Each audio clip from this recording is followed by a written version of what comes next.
कहवे को राजा को ढाणी को है, लेकिन वाकई कोई सुख नहीं है। लेकिन आज सवेरे सवेरे जैसे ही सूर्य नारायण से प्रणाम कर रहे हो, बोलो मेरे भैया 3-3 पीढ़ी निकल गई, नंद बाबा के ढाणी के हैं हम। बेचारे नंद बाबा महीना महीना कछु देते तो रहे में हमको, लेकिन भैया हमारे नंद बाबा के घर में न एक सुख है जाए, न एक आनंद है जाए, न एक उत्सव मन जाए, तो फिर हम मुंह मांगी वस्तु मांग सके नंद बाबा से। रोज सूर्य नारायण से प्रार्थना करे, रोज देवतान से प्रार्थना करे कि हमारे नंद बाबा के घर कछु आनंद है जाए।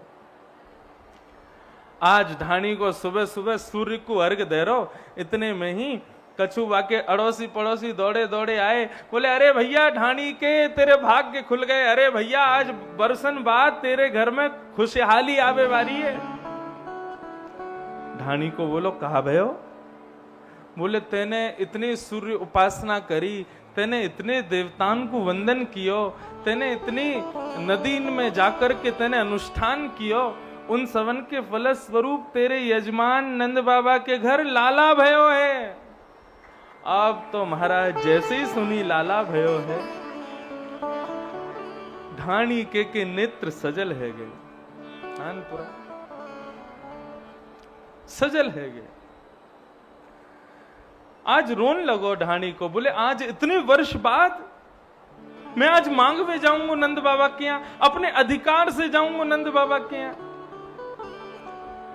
अरे मांगवे की खुशी ज्यादा ना है, वह यह बात की खुशी है कि आज मेरे नंद बाबा कितने प्रसन्न होंगे, आज श्री यशोदा मैया कितनी आनंद में होंगी। नंद बाबा सवन को लुटा रहे हैं, लेकिन लुटाते भय वह भीड़ में जैसे ही सामने ढाणी को आतो भयो, देखो नंद बाबा दौड़ के गए, जाके ढाणी की को अपने हृदय से लगा लियो। बाबा बोले अकेली मेरी तपस्या ना है, अकेलो मेरो इंतजार ना है, तेने भी बहुत इंतजार कियो भैया। आज तेरो दिन आयो, आजा हमारे भवन में बैठ और तू जो मांगेगो सो देंगे तो को। ढाणी को आयो, आकर के बैठो। नंद बाबा बोले भैया आप देरी मत करे बिल्कुल भी, आज 80 वर्ष बाद तेरी तपस्या पूरी भैया, बता कहा दूं तो को। ढाणी को बोलो मांग लूं? बोले हाँ मांगो।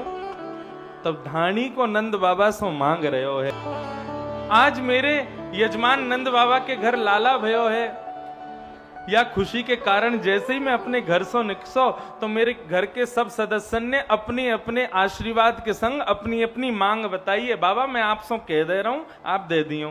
बाबा बोले हाँ भैया बता। मुनीम बुला लियो, लिख तो जा, जो जो ढाणी को बोले सब देनो याकू।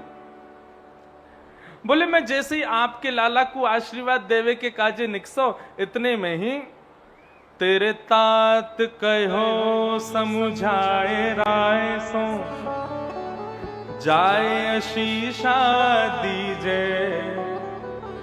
मेरे बड़े भैया आके बोले भैया कहां जा रहा है? मैंने कि नंद बाबा के लाला भयो है।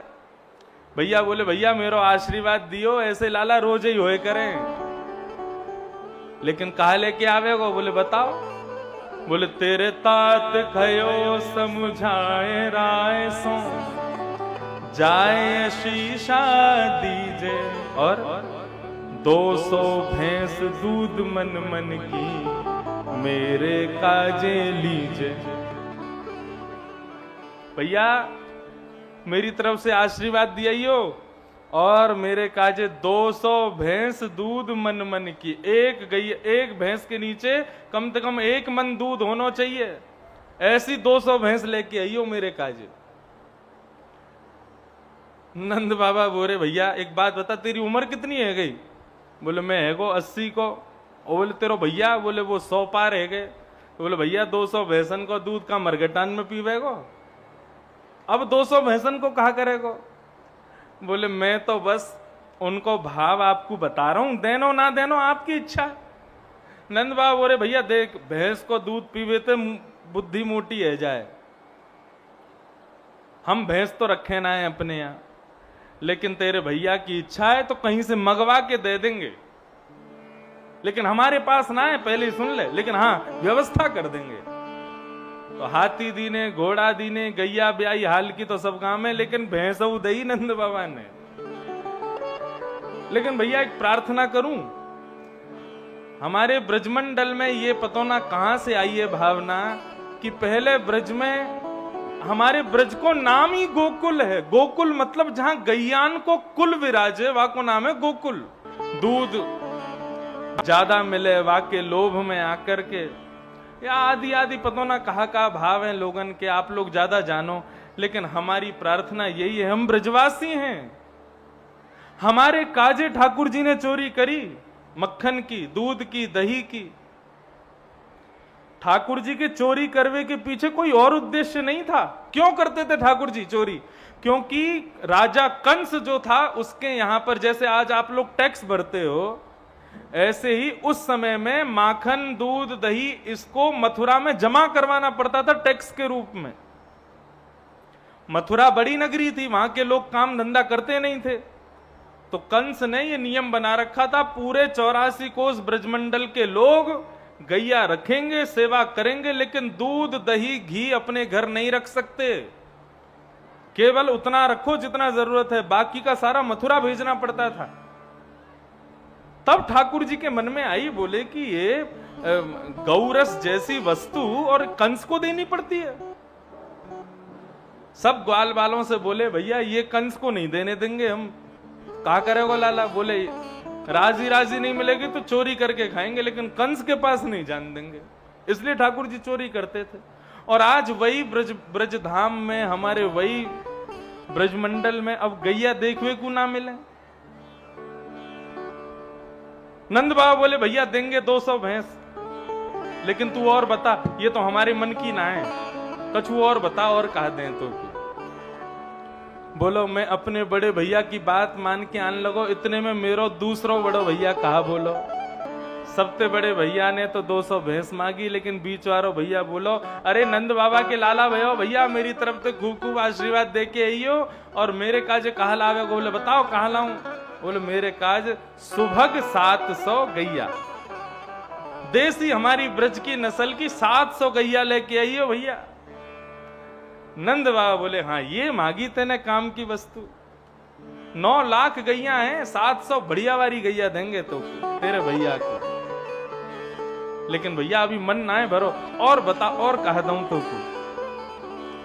बोले मैं अपने दोनों भैयान की बात मान के आने लगो, इतने में ही मेरे 2 बेटा हो रहे हैं। तो बड़े बेटा ने कहा मांगो, मेरो बेटा बड़ो सुखदाई, तैसे ही ताके साथी, वाके काजे दीजो बाबा, मत मदा तो हाथी। मेरो बड़ो बेटा बड़ो चंचल है, और वाके साथी भी, वाके यार दोस्त मित्र भी बड़े बढ़िया हैं, घूमबे फिरवे के बड़े शौकीन है। तो माने कि बाबा मेरी तरफ से नंद बाबा को आशीर्वाद, नंद बाबा के लाला को आशीर्वाद दे के आई हूं, और मेरे काजे कहा लाओगे? बोले बता कहा लाऊं? बोले मेरे काजे तो ऐसा हाथी लइयो, जहाँ पे मैं और मेरे सबरे यार दोस्त बैठ करके पूरे ब्रज में घूमेंगे, और सब जगह जा जा करके बधाई बांट के आवेंगे लाला के हवे की। मेरे काजे हाथी लेके आई हूं। नंद बाबा बोले, भैया तेरे लाला को हाथी देंगे, जरूर देंगे, पर तू और बता, और कहा चाहिए? धानी को बोलो, बोले मैं अपने बड़े बेटा की बात मान के आन लगो, इतने में ही मेरो छोटो बेटा आगो। वाने कहा मांगो, छोटो सुत चंचल अति मेरो, लाड चाव को जोड़ा, वाके काजे दीजो बाबा, 10 है राशि घोड़ा। छोटो बेटा मेरो बड़ो चंचल, वाने सोची बड़े भैया तो हाथी पे घूमेंगे, तो मैं काय पे घूमूं, हाथी पे मोह चढ़न ना देंगे। बोले बाबा इनके काजे 1 हाथी लियो, लेकिन नंद बाबा के लाला की हवे की खुशी में मेरे काजे तो 10 घोड़ा लेके आई हूं। ये 1 हाथी पे सबरे दोस्तन के संग बैठेगो, मैं तो 10 घोड़ान पे, 1 पे मैं और बाकी पे मेरे दोस्त, फिर हम घूमे करेंगे। कोई पूछेगा कल को, अरे भैया घोड़ा कहां से आए? तब कहेंगे नंद बाबा के लाला की हेवे की खुशी में, बधाई में मिले हमको। नंद बाबा बोले, भैया तेरे लाला मेरे लाला जरूर देंगे, 10 घोड़ा देंगे। और बता और क्या चाहिए? रुक नहीं रहे नंद बाबा। ढाणी को बोलो मैं अपने दोनों बेटान की बात मान के, दोनों भैयान की बात मान के जैसे ही आन लगो तो बड़े बेटा की बहू वाको ब्याह है गयो तो मेरी बहू आई और बहू ने कछू मांगो है।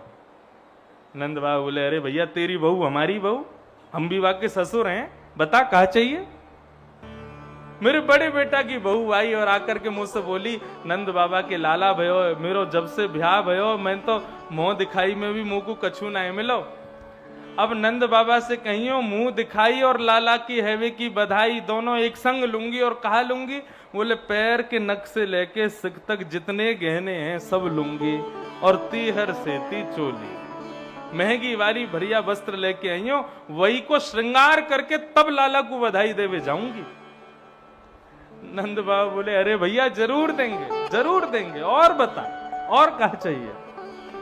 बोले बेटा की बात सुन के, भैयान की बात सुन के, बहू की बात सुन के मैं आन लगो, इतने में ही मेरी एक छोटी बेटी है वो और आई। और वहां ने कहा बोली बाबा कहां जा रहे हो? मैंने कि नंद बाबा के लाला भयो बेटा वहां जा रहा हूं। बोले मैं भी चलूंगी संग में। मैंने कि चल बेटा संग चल। बोले ऐसे ना जाऊंगी पैदल पैदल। तो कैसे जाएगी? तो कहारन के सहित पालकी लेके आओ। कहार के पालकी उठावे वाले इनते। बोले पालकी उठावे वाले और बढ़िया वाली पालकी लेके आओ, वहां में बढ़िया श्रृंगार करके बैठ के फिर लाला को आशीर्वाद देवे जाऊंगी मैं। बधाई में पालकी लेके आओ। यही हमारे गांव में हाथी दीने, घोड़ा दीने और दीने पालकी। नंद बाबा बोले अरे भैया ऐसी बढ़िया वाली पालकी देंगे कि जब निकलेगी तेरी छोरी वहां बैठ के तो पूरी दुनिया देखा करेगी अरे भैया कौन राजकुमारी जा रही है। लेकिन भैया तू और बता और कहा दूं। बोले मैं सबकी बात मान के आन लगो, इतने में मेरी बिना दांत वाली मैया आ गई। नंद बाबा बोले तेरी मैया अभी है? बोले हाँ बिल्कुल बढ़िया बैठी है, बस दांत ना है वाके। अच्छा वहां ने कहा मांगी भैया? माता कहो दही दरी आगे, सुन बेटा मेरी सीख, ऐसो दान मांगियो नंद सो, हम बहुरे न मांगे भीख। मैं बहुत देर से सुन रही हूं, कोई 200 भैंस मांग रहा हो, कोई 700 गैया, कोई हाथी, कोई घोड़ा, कोई पालकी। लेकिन मेरी एक बात सुन ले लाला, इन सबंते घर चलवे वारो ना है, बल्कि खर्चा और बढ़ जाएंगे। 200 भैंसन ने कौन चारों पर खवावेगो, 700 गैयन ने कौन भूसा खवावेगो, और वो हाथी और आवेगो घर में, वह कौन खवावेगो। इतने घोड़ा आमेंगे उन्हें चना कौन खवावेगो। ये पालकी और वो 4 कहार उनको दिन रात को भोजन कराना पड़ेगा। ये तो खर्चा बढ़ावे वाली चीज है। लाला भयो है तो नंद बाबा से ऐसा दान मांग के आइयो कि फिर जीवन में कभी कहीं मांगनो ना पड़े हमें। नंद बाबा तो नाचन लगे बात सुन के। अरे भैया तेने कैसी बात कर दी। अरे हम गाड़ी देंगे, घोड़ा देंगे, ये सब देंगे, जितने भी वस्तु देंगे, इन सबन की जीवन भर की सब भोजन पानी की व्यवस्था भी देंगे। अकेली दे तो को भार थोड़ी देंगे। लाला हैवे की खुशी में सब प्रदान करेंगे। कोई रह तो ना गयो, कोई रह गयो हो तो भैया बता दे। बोले रह तो गयो, तेरी बहू ने तो कुछ मांगो नहीं है। तेरे बेटान ने मांग लियो, भैया ने मांग लियो, मैया ने मांग लियो, बहू ने मांग लियो, बेटी ने मांग लियो, तेरी घरवारी ने कहा मांगो, बाकी तो तेने बताई नहीं।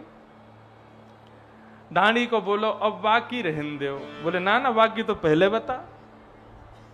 ना ना बाकी तो रहन दो। बोले ना तो को मेरी सौगंध है, बता माने कहा मांगो है। तब ढाणी के नेत्र सजल है गए और नंद बाबा से कह रहे हो है, तब बोली मेरी घरवारी, नीके नीके जइयो। बोले मैं सबन की बात मान के आन लगो। इतने में धीरे से मेरी घरवारी आई और आकर के मुंहते बोली, तब बोली मेरी घरवारी, नीके नीके जइयो। थोड़ो दे बहुत कर मानो, पर लाज राख घर आइयो। बोले मैं बहुत देर से सुन रही हूं, कोई कछू मांग रहो, कोई कछू मांग रहो, कोई कछू मांग रहो। अरे नंद बाबा के यहाँ 80 साल बाद लाला भयो है, यदि नंद बाबा व्यस्त हो, थोड़ो भी दे देना तो भाई बहुत मानियो, लेकिन हमारी लाज रख के घर आइयो, इतनो कछु कह के मत आइयो उनके। या बात को सुनकर के नंद बाबा नेत्रन से आंसू बहाने लगे, ढाणी के को अपने हृदय से लगा लिए। यह सुन हंसे नंद धाणी के, तने अल्प मनोरथ कीन्हे, जो कुछ कहो सुन्यो काहू सो, दूनो दूनो देहो। नंद बाबा ने कही, अरे भैया ढाणी के, तेने खूब मनोरथ किए हैं, अब सुन मेरी बात। मुनीम जी, ढाणी के ने जो जो बताया सब लिखो। बोले हाँ लिख लियो। बोले अब इन सवन की व्यवस्था दुगनी दुगनी करके ढाणी के को दो, ये खाली हाथ नहीं जाओ। ऐसा उत्सव मना रहे हैं नंद बाबा। बंधुओं, पाप के बाप का नाम है लोभ। हम लोग उत्सव को नाम दे देते हैं, हम लोग महोत्सवों को नाम दे देते हैं, लेकिन जब खर्च खर्च करना मतलब जरूरी थोड़ी धन के खर्च को, ये अपने उत्साह को खर्च करो। जब व्यक्ति उत्साहित होता है तो ये नहीं देखता क्या है मेरे पास क्या नहीं है, वो स्वयं को गिरवी रखने को तैयार हो जाता है। ठाकुर जी का जन्मोत्सव ऐसा ही हुआ। नंद बाबा विचार नहीं कर रहे हैं, बस देते जा रहे हैं, जो सामने आ रहा हो वही से आनंद कर रहे हैं। ऐसा नंदोत्सव पूरे ब्रजमंडल में मनाया गया। सब ब्रजवासी गा रहे हैं, आनंद ले रहे हैं, हिलोर उठा रहे हैं। इतने में ही यहां कंस ने राक्षसन की मीटिंग बुलाई और राक्षसन से कही, भैया मेरे शत्रु ने जन्म ले लिया है, ढूंढो कहां है 84 कोस में मेरो शत्रु। तब राक्षसों में सबसे भयंकर रूप वाली सबसे बड़ी कुरूपणी है पूतना। पूतना ने कही, महाराज ये सेवा मोकू प्रदान करो, मैं आपके शत्रु कृष्ण को ढूंढ के और वाको वध कर दूंगी। महाराज कंस बोले, बहन कैसे संभव है, तुम्हारा रूप इतनो भयंकर इतनो भयावह है, कौन तुमको घरन में जान देगो, कैसे मारोगी। पूतना बोली, मुंह पे रूप बदलना आवे, मैं एक झटका में अपना रूप बदल लूंगी, रूप बदल करके सुंदरी बन के जाऊंगी, अपने पयोधर में विष लगा करके जाऊंगी, छोटे छोटे बालकों को पिला दूंगी, बालक मर जाएंगे, और उन्हीं बालकों में 10 दिन के भीतर जितने बालकों ने जन्म लिया है, उन्हीं बालकों में आपका शत्रु कृष्ण भी मर जाएगा। मंत्र शक्ति से पूतना ने अपना रूप बदल लिया, और बंधुओं इतनी सुंदर बन गई, इतनी सुंदर बन गई पूतना कि जो उसको देखे वो देखता ही रह जाए। बहुत ध्यान से सुनना, पूतना का ये जो प्रसंग है सबने सुना है, लेकिन पूतना का प्रसंग कुछ सिखाता है और बहुत विशेष बात बताता है, इसलिए ध्यान से सुनना। पूतना ने अपना रूप बदल लिया और इतनी सुंदर बन गई कि महाराज जो देखे वो देखता रह जाए उसको। अब तो ब्रजमंडल में घर घर में जाती है, जिस घर में बालकों ने जन्म लिया बधाई लेकर के जाती है और बदले में बालकों को मार करके निकलती है।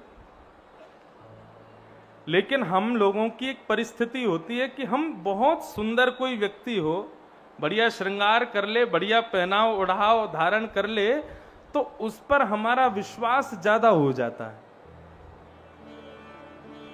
सौंदर्य पर विश्वास करना ये मानव की एक नीति है।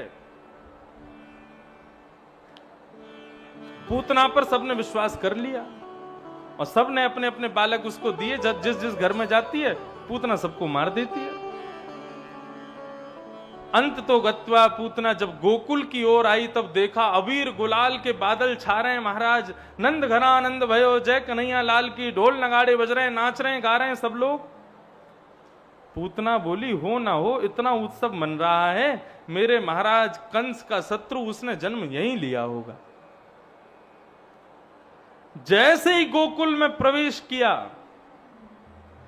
पूतना की रूप माधुरी को देख करके, उसके नैनों के कटाक्ष को देख करके, उसकी चाल को देख करके, उसके ढाल को देख करके, उसके रूप को देख करके, उसके वस्त्राभूषणों को देख करके नंदोत्सव मना रहे समस्त ब्रजवासी भूल गए कि हमें उत्सव मनाना है और सब उसके रूप की ओर देख रहे हैं। अरे भैया कितनी सुंदर, अरे भैया यहाँ की चाल तो देखो, कोई बोले अरे भैया यहाँ की ढाल तो देखो, कोई बोले यहाँ के नेत्र तो देखो। नंद घर आनंद भयो जय कन्हैया लाल की गा रहे ब्रजवासी भूल गए कि हमें उत्सव मनाना है। कई ब्रजवासी के मन में तो ऐसी भावना आई, भैया या को ब्याह ना भयो हो तो हम याते ब्याह कर लें, इतनी सुंदर है। कई ब्रजवासी तो यही चक्कर में बोले धूड़ो, या को पति तो ना है, या को ब्याह तो ना भयो, खोज के लाओ, इतनी सुंदर। पूतना ने सबका मन अपनी ओर आकृष्ट कर लिया, सबका मन अपनी ओर खींच लिया, सब उसको देखने लगे। और तो और सबकी तो क्या कहो, पूतना ने जैसे नंद भवन में प्रवेश किया तो यशोदा मैया भी, त्रिलोकीनाथ गोद में सो रहे हो है, लेकिन यशोदा मैया भी पूतना को देख करके वहां को देखती रह गई। और विधाता से प्रार्थना करें, हे विधाता तेने बहुत बुरो कियो। क्यों, कहा बुरो कियो? बोले या तो मेरो लाला कछु साल पहले जन्म ले ले तो, या फिर ये जो सुंदरी आई का या को जन्म कछु साल बाद है जाता तो अपने लाला को यही तो ब्याह करती मैं, इतनी सुंदर। ठाकुर जी गोद में पड़े पड़े सोच रहे होंगे मैया मेकअप करके आई है, नेक देर बाद यूं कहोगे ऐसी बहू कोई को ना मिले, बाकी रूप पे मत रीझ हो, अभी सच्चाई तुम्हें पता ना है कौन है। मैया बोली आओ बहन कहां ते आई हो? बोली अरे मैया मैं तो बगल के गांव ते आई हूं और मिश्रा जी की बहू हूं, मिश्रानी हूं, और सब दर्शन कर गए, मेरी बड़ी इच्छा है कि मैं लाला को दर्शन करके आऊं तो आज आई हूं। मैया बोली पधारो पधारो, आओ बैठो। मैया ने जैसे ही लाला गोद में दिए तो बंधुओं जिसके रूप पर पूरा ब्रजमंडल मोहित हो गया, उसकी गोद में जाते ही ठाकुर जी ने अपने दोनों नेत्रों पर हाथ रख लिए। आंख तो बंद करी करी, हाथ भी रख लिए, देखा ही नहीं पूतना को। ये ठाकुर जी को स्वभाव है, जा सौंदर्य पर जा वस्तु पर पूरा विश्व रीझ जाए, ठाकुर जी बातें मोहित ना हूं मैं। ठाकुर जी ने पूतना को नहीं देखा।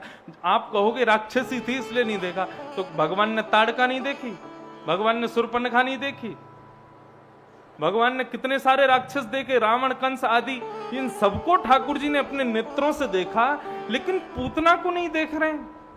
क्यों? दो कारण, बहुत ध्यान से सुनना। पहला कारण, पूतना को ठाकुर जी इसलिए नहीं देख रहे हैं क्योंकि भगवान कह रहे हैं इन सब ब्रजवासियों का मन मुझ में लगा हुआ है, ये सारे ब्रजवासी मेरो उत्सव कर रहे हैं, मेरो गुणगान कर रहे हैं, मेरो भजन कर रहे हैं, मेरो कीर्तन कर रहे हैं, मेरो उत्सव मना रहे हैं, और याने आकर के सबको मन अपनी ओर आकृष्ट कर लियो। मेरे दर्शन, मेरे गुणानवाद, मेरे चिंतन से जीव को, मानव को जीवन कल्याण है जाए, और ये पूतना आकर के सबन को मन अपनी ओर आकृष्ट कर रही है। मेरे भक्त को मन मोह से जो दूर करेगा वाकू में जीवन में निहारूंगा नहीं, इसलिए ठाकुर जी ने पूतना को नहीं देखा, पहला भाव। और दूसरा भाव, ठाकुर जी पूतना को क्यों नहीं देख रहे? ठाकुर जी मन में भाव प्रकट कर रहे हैं, पूतना तो कु राक्षसी बनायो मैंने, तो कु कुरूपणी बनायो मैंने, तेरे बुरे आंख, बुरी नाक, बुरे कान, बुरे दांत, तेरो सर्वांगीण अंग बुरो बनायो मैंने।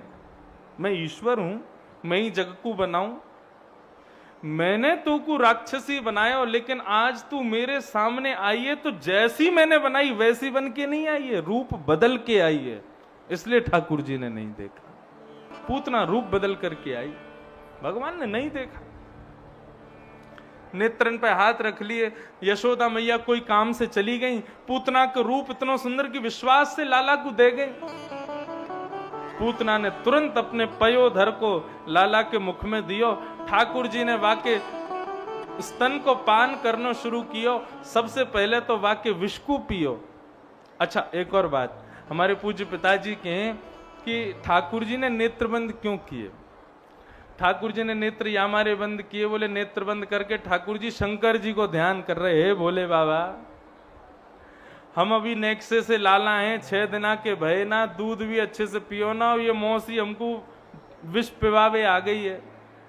अब विष पीने को अभ्यास तो हमें है ना है, तो हे भोलेनाथ आप आकर के हमारे हृदय में विराज जाओ। जब पूतना को दुग्ध पान हम करेंगे तो विष विष आप पी लियो, दूध दूध हम पी लेंगे। ठाकुर जी शंकर जी को स्मरण कर रहे हैं। ये भाव पूज्य पिताजी सुना में। ठाकुर जी ने पहले तो विष को पियो, पूतना के दुग्ध को पियो, वाके रसतत्वन को पियो, पुण्य को पियो, पापन को पियो, और पीते पीते पीते पीते पीते पीते ठाकुर जी ने प्राणी समम रोष समन्वितो पिबत, कस के वाको पयोधर को पकड़ करके जैसे ही वाके प्राणन को पीनो शुरू किया, पूतना को घबराहट आने लगी, पसीना आने लगे। बोले काहे रो भैया ये इतनी देर है गई, लाला मरे क्यों ना है, बालक मरे क्यों ना है। देखते ही देखते ऐसी महाराज प्राण निकलने लगे पूतना के, धीरे धीरे वाके रूप कुरूप हेन लगे, जैसी पूतना है वैसे रूप में परिवर्तित हेन लगी।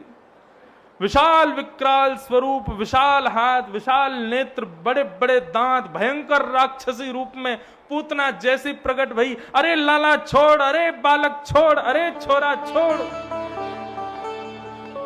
ठाकुर जी को पकड़ करके अपने से दूर कर रही है, लेकिन ठाकुर जी ने तो गाढ़म कराभ्याम इतनी जोर से पकड़ो है। लाला छोड़, बालक छोड़ चिल्लाने लगी। इतने में ही ठाकुर जी पयोधर से मुख हटा करके और अब पूतना को देख रहे हैं। बोले हाँ अब बनी ना राक्षसी, अब देखेंगे तो। और देख करके ठाकुर जी बोले मौसी जी हम पे तो पकड़ वो ही आवे, छोड़ वो ना आवे।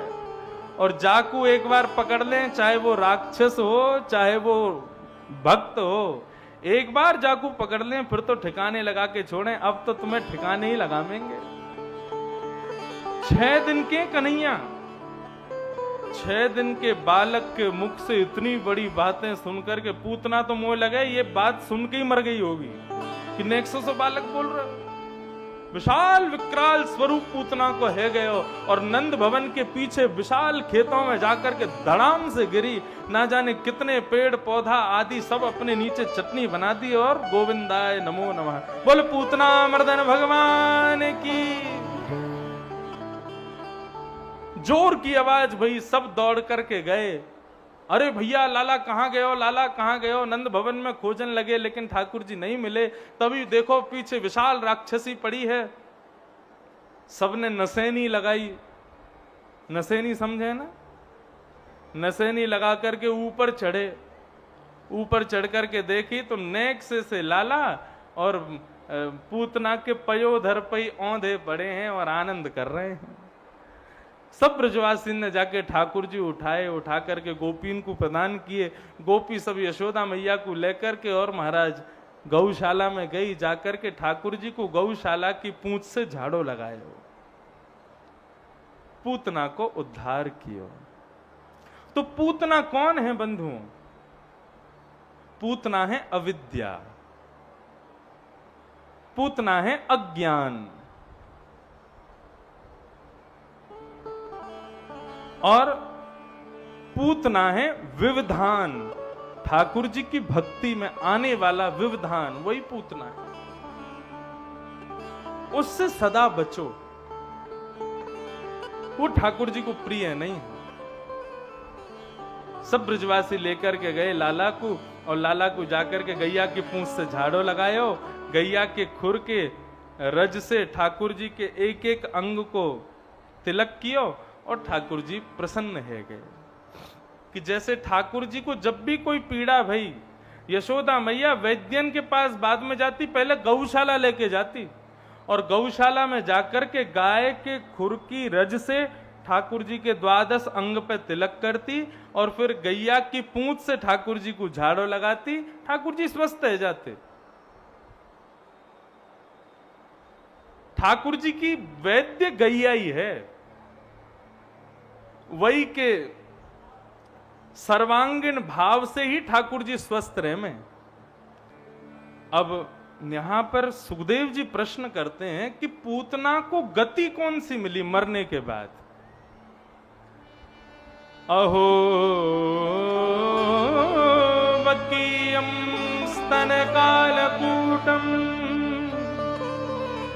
जिघांक्षया पाययदप्य साध्वी लेभे गतिं धातृचितां ततोऽन्यं कंबा दयालुं शरणं व्रजेम। बकासुर की बहन पूतना को भगवान ने कौन सी गति प्रदान की? बोले लेभे गतिम धा त्रुचिताम ततोन्यम कंबा दयालुम शरणम ब्रजेम। बोले भगवान की मैया जो कोई भी बनती हैं, चाहे कौशल्या हो, चाहे यशोदा हो, चाहे देवकी हो, ठाकुर जी जब अवतार लेते हैं तो कौन भैया बनेगा, कौन मैया, कौन पिताजी, कौन भाई बंधु आदि, उन सबकी गति निश्चित होती है, उन सबका स्थान निश्चित होता है वैकुंठ में कि ये ठाकुर जी की मैया हैं, इनके प्रणय के बाद इनको यही स्थान मिलेगा। तो मैया यशोदा को जो स्थान मिलना चाहिए था वैकुंठ में, ठाकुर जी ने आज पूतना को मार के वो स्थान दिया जो मैया यशोदा को मिलना चाहिए। हाँ, ताली बजाने वाली बात है ये, बजाओ। बताओ, कोई बालक यदि वाकू कोई पीट है, मारे, तो क्या वो बालक अपनी मैया के स्थान पर वाकू बैठावेगा? ठाकुर जी कितने दयालु, विष पिलावे आई पूतना और पूतना को वो गति प्रदान की जो मैया यशोदा को मिलनी चाहिए। क्यों? यही तो प्रश्न है, क्यों? ऐसा क्या है पूतना में जिस पर ठाकुर जी रीझ गए? तो किसी ने कही, बोले भैया नाम अच्छा होगा पूतना को। पूतना बहुत सरल नाम है। बोले पूतना शब्द को अर्थकार है, पूत कहते हैं पवित्र को, ना मतलब जो नहीं है, पूतना पवित्र नहीं है, नाम अच्छा नहीं। तो किसी ने कही भैया काम अच्छा होगा। बोले काम कहा करे पूतना? बोले लोक बाल अग्नि, छोटे छोटे बालकों को मारती है, यही पूतना का काम है। नाम अच्छा नहीं, काम अच्छा नहीं। तीसरी बात, बोले पूतना ऊंचे कुल में, ऊंची जाति में जन्म भयो होगो पूतना को। बोले राक्षसी, राक्षसी है, गई गुजरी है, बिल्कुल जाति भी अच्छी नहीं है, नाम अच्छो नहीं, काम अच्छो नहीं, जाति अच्छी नहीं। कोई ने कही, बोले भैया ये सब तो ठीक है, भोजन शुद्ध करती होगी, भोजन बढ़िया होगा वाको। तो भोजन का है? बोले रुधिरासन। कहा करे? बोले छोटे छोटे बालकन को मार करके उनको खून पी जाए, ये या को भोजन है? भोजन भी अच्छो ना है, नाम अच्छो नहीं, काम अच्छो नहीं, जाति अच्छी नहीं, भोजन अच्छो नहीं। तो कोई ने कही, बोले भैया भगवान के पास अच्छे उद्देश्य से आई होगी। जिघांक्षया पिहरे, बोले मारवे आई भगवान है, आरती उतारवे नहीं आई। और तभी स्तनम दत्वा सदगतिम, उसको सदगति दे दी। क्यों? सब देवताओं ने पूछे, ठाकुर जी आपने पूतना को सदगति क्यों दी? इसने तो कुछ भी अच्छा नहीं किया। ठाकुर जी मुस्कुरा के बोले, बोले हमको ना पूतना को मारवे को तरीका बढ़िया लगो। भैया कोई भी मैया के पयोधर में दुग्ध तब तक नहीं आ सके जब तक वो बालक के प्रति वात्सल्य भाव नहीं रखे। मां के पयोधर में दुग्ध का प्रादुर्भाव ही तभी होता है जब वो बालक के प्रति वात्सल्य उमाड़ती है, जब वात्सल्य को प्रकट करती है तभी दुग्ध प्रकट होता है। तो मुझे तो यही बढ़िया लगा कि पूतना ने भले ही थोड़ी देर के लिए सही मुंह को वात्सल्य भाव से देखो, तभी वाक्य पयोधर में दुग्ध आयो। मैं वही बात से रीझ गयो और वाकु सदगति प्रदान कर दी। बोलो बाल कृष्ण लाल की। कितने दयालु हैं ठाकुर जी, सब पे दया करते हैं, सब पर दया करें, लेकिन हम पे दया ना कर रहे। यही मारे हम लोग गांव में ठाकुर जी अब 3 महीना के है, पहली बार ठाकुर जी ने जैसी करवट बदली, अब तो महाराज पूरा ब्रजमंडल इकट्ठा है नंद भवन में। और सब टकटकी लगा के देख रहे हैं। बोले लाला करवट कैसे ले रहे हो? इतनो आनंद, सब नाचन लगे, आनंद करन लगे। सब कोई लाला के गाल खींचे, कोई लाला के पाम पकड़े, कोई लाला के हाथन को खींचे। लाला है गए परेशान, जोर जोर से रोने लगे। मैया बोली लाला रो रहे हो है, कहा करें? तो एक बैलगाड़ी के नीचे कपड़ा बांध के और लाला को वह कपड़ा में ही सुवाए दियो, दूर कहीं ले जाके। थोड़ी देर तो मैया झुलाती रही, झुलाते झुलाते जैसे ही लाला के नेत्र बंद है गए, सो मैया उठ के वहां से चली गई। मैया को उठनो जानो भयो और ठाकुर जी के नेत्र खुले। ठाकुर जी बोले मैया तू जाने ना है मैं कौन हूं? मैं त्रिलोकी नाथ, मेरे दर्शन करवे के काजे लोग युग युगन तक तपस्या करें तब भी मेरे एक क्षण के दर्शन ना कर पावे, और तू मुझको अकेले छोड़ के चली गई। एक गौड़िया वैष्णव थे मथुरा में, उनकी नाम जप में बड़ी निष्ठा थी, नाम जप बहुत कियो करते। और मथुरा में 2-4 वैष्णवन के यहां जाते और वहां जाकर के जो भिक्षा में प्राप्त है जातो वह भिक्षा को लेके आते, वही को पाते। बहुत ध्यान से सुनिए, सावधानी से। एक मैया ही उनके यहां जाते, जाकर के मैया तो अच्छा भिक्षा में भी बनी हुई रोटी सब्जी नहीं, सूखी सामग्री आटा लेके आते बस। और वह आटे में यमुना जल मिला के वह को बढ़िया मोटो टिक्कर बना के रूखो एक टिक्कर पा लेते, बस भजन करते, यही उनकी सेवा। एक दिन मैया के यहां प्रणाम करवे गए, आटो लेके आए, बढ़िया टिक्कर बना के और अपना पूजन भजन करके सो गए। तो मैया के घर के ठाकुर जी, जो मैया के सेवक ठाकुर जी है, उनको मन आ गया बाबा पे। रात्रि में मैया एक दिन सो रही तो ठाकुर जी सपने में आके रोने लग गए। मैया बोली ठाकुर जी आप रो क्यों रहे हो? मैंने सेवा में कोई कमी छोड़ी? सेवा में मुझसे कोई अपराध है क्यों? आप रो क्यों रहे हो?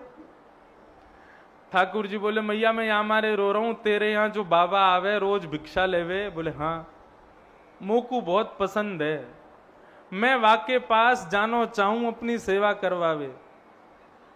मैया रोने लगी, बोले मैंने सेवा में कोई कमी छोड़ी जो मुझे छोड़ के जा रहे? बोले ना मैया तेरी सेवा से मैं प्रसन्न हूं, लेकिन मैं तो ठाकुर जी हूं ना, मुझको तो सब भक्तन के पास जानो रुचि कर लगे।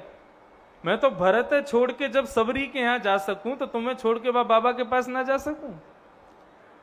मैया तू मेरी बात सुन ले, तेरी भक्ति को तेरी सेवा को फल यही है कि तू वह बाबा को मोकू कल भिक्षा में दे दे, मैं वही के पास जाऊंगा। आटे में नमक डाल दियो, स्वाद आयो कि नहीं? ठाकुर जी बोले नहीं बहुत बढ़िया लगी आज तो रोटी, वहां में नमक भी हो, लेकिन मैंने एक आपसे एक प्रार्थना कर रहे हो। बोले कहा?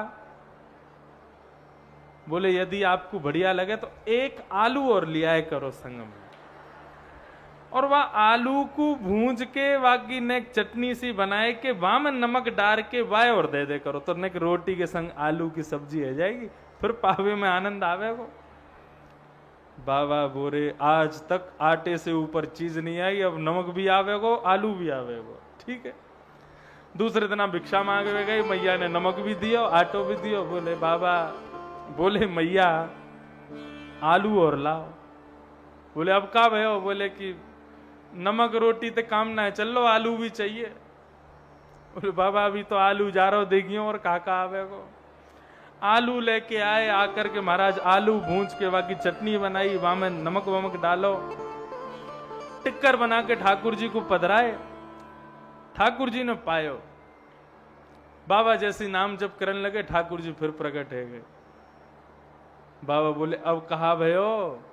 वो ना ना मैं तो यूं कह आयो, बहुत बढ़िया लग रहा है, सब बढ़िया है, रोटी बढ़िया है और आलू की चटनी भी बढ़िया लग रही है। मैं तो यूं कह रहा हूं कि रूखी रोटी खावे में गले में इर्ज जाए, नेक वहां में घी लगाए दोगे तो नेक स्वाद आ जाएगा। कल तेने घी और ले आए करो, कल तेने घी और लिया बस। बाबा ने ठाकुर जी उठाए और लेके गए, मैया ते बोले ला धरो अपने यहाँ, मोते ना होगी सेवा। मैं नाम जप करनो जानू, मुंह पे इतनी षोडशोपचार ये राजोपचार सेवा मैं ना कर सकूं? तो भैया हमारे ब्रजमंडल में ठाकुर जी की पूजा ना होवे, हमारे ब्रज में तो ठाकुर जी की सेवा होवे, और सेवा तो राजोपचारते होवे। जैसे अपने बालकन की सेवा करो, अपने मेहमान की सेवा करो, अपने घर के अतिथि की सेवा करो, अपने अति प्रिय की सेवा करे करो, ऐसे ही अपने ठाकुर जी की सेवा करो। लोग खुद तो खामेंगे 56 भोग, ठाकुर जी के आगे कहा रख दें, बादाम मिश्री रख देंगे, बोले यही तो काम चलाओ तुम तो। ठाकुर जी कहें ठीक है बेटा, जीवन में हम भी तो ते बदला लेंगे, नहीं तो को हमने ये 2-2 दाने इन पे ही छोड़ दियो तो नाम बदल दियो। यदि जीवन भर प्रसन्न रहना चाहो, जीवन भर सुखी रहने चाहो, तो ठाकुर जी को पहले निवेदन करो, हर वस्तु फिर स्वीकार करो। कभी भी कोई पूछे घर में क्या हो रहा है, बोले ये नहीं कहना खाना बन रहा है हमारे लिए ना, क्या हो रहा है, बोले भोजन बन रहा है, ठाकुर जी का प्रसाद बन रहा है। अरे बंधुओं, वो वस्तु यदि उसमें कुछ दोष भी होगा ना, आपके उस वस्तु को प्रसाद संबोधन करने से वो दोष नष्ट हो जाएगा। कभी नहीं कहना चाहिए खाना बन रहा है या रोटी बन रही है, सब्जी बन रही है, सदा बोलो भोजन बन रहा है। और फिर ठाकुर जी के सामने पधरा के फिर कहो प्रसाद पाओगे, रोटी प्रसाद, सब्जी प्रसाद। इस प्रकार जब भोजन का संबोधन सुधरेगा ना, अपने आप सब सुधर जाएगा। सदा याद रखना, हमारे भीतर पाप प्रविष्ट होने के 3 द्वार, आंख, नाक, आंख, कान और जीव, और इनमें भी सबसे पहला जीव। अन्न शुद्धौ सत्य शुद्धि, सत्य शुद्धौ ध्रुवा स्मृति। यदि अन्न शुद्ध हो गया, सब शुद्ध हो जाएगा। केवल अन्न को सुधार लो। अब बताओ कहां से कहां पहुंच गए। तो ठाकुर जी पलना में सो रहे, मैया उठ के चली गई। इतने में ही सक्टासुर नाम को एक दैत्य आयो, आकर के वह बैलगाड़ी के ऊपर बैठ गए।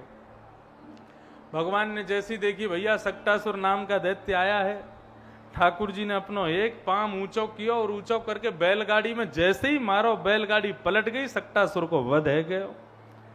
सब ब्रजवासी दौड़ करके आए, इतनी जोर की आवाज भई, दौड़ करके सब आए, सबने देखो, बोले कहा भयो, बोले सक्टासुर को वध भयो है। कौन ने कियो? छोटे छोटे बालक आए और आकर के बोले मैया तुम्हारो जो ये नेक्सो लाला है, तुम्हारो जो ये नेक्सो लाला बालक है, याने अपनो पाम लंबो करके ये बैलगाड़ी गिरा दे। अप्रेमयं बलम तस्य बालकस्य न ते विदुः। अप्रेमयं बलम तस्य बालकस्य न ते विदुः। बालक तो सब सच बता रहे हैं कि मैया तुम्हारे लाला ने गिराई, लेकिन मैया मानवी को तैयार नहीं है कि मेरो लाला ऐसा कर सके। मैया को ऐसा भाव है कि मेरो लाला है, ये प्रभुत्व में थोड़ा ही है। बंधुओं, प्रेम किसे कहते हैं? प्रेम वही है जहां प्रभुत्व खत्म हो जाता हो, जहां पर व्यक्ति अपनी महिमा गरिमाओं को भूल जाता हो, सारे बंधनों को तोड़ करके स्वयं को प्रस्तुत करता हो, वही प्रेम है। और ठाकुर जी ने ब्रज में वही किया, प्रभुत्व को प्रस्तुत किया।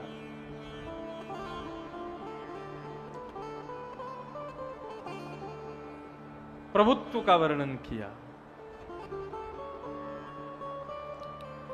धीरे धीरे धीरे ठाकुर जी और बड़े भय, 1 वर्ष के है गए। 1 वर्ष के भय तब तृणावर्त नाम का एक राक्षस आया, बवंडर के रूप में आया। ठाकुर जी पलना झूल रहे, इतने में ठाकुर जी ने देखी तृणावर्त आ रहा है, तो ठाकुर जी ने मन में विचार किया कि भैया कहीं मैया मेरे आसपास रहेगी तो तृणावर्त मुंह को तो उड़ा के लेके जाएगा, मैया को भी ले जाएगा। तो मैया ने जैसे ही ठाकुर जी गोद में लिए, ठाकुर जी ने अपना वजन इतना भारी कर लियो कि मैया को लगी लाला इतना भारी कैसे है गयो। मोह लगे लाला ने दूध ज्यादा पी लियो है। तो मैया ने ठाकुर जी को अपने से दूर एक जगह लिटाई दियो और मैया कछु काम करवे भीतर चली गई। इतने में तृणावर्त आए और आकर के ठाकुर जी को उड़ा के ले गए।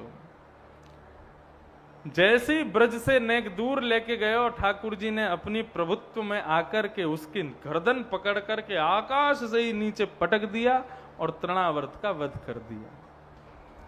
ब्रजवासियों ने सबने देखा, भैया लाला कहाँ है, लाला कहाँ है। देखे तो एक बवंडर उड़ा के ले गए और सब पीछे पीछे दौड़े। आगे जाकर के बवंडर शांत है गए और नीचे ठाकुर जी एक शिला पर किलकारी मार रहे हैं, आनंद कर रहे हैं। ऐसे लाल जी 1 वर्ष के है गए।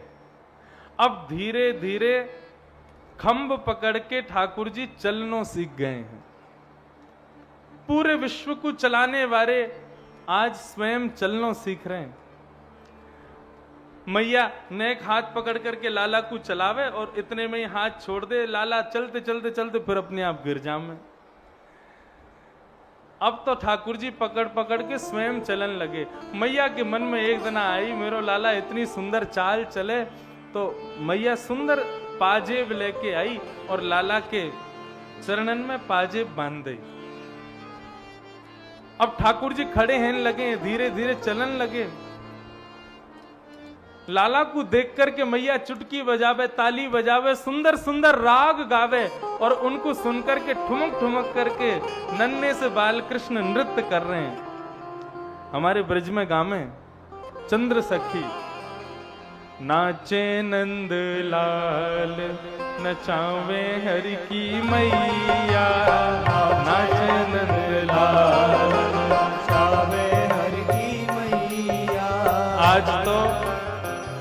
आज तो सब नाचवे वाली कथा है।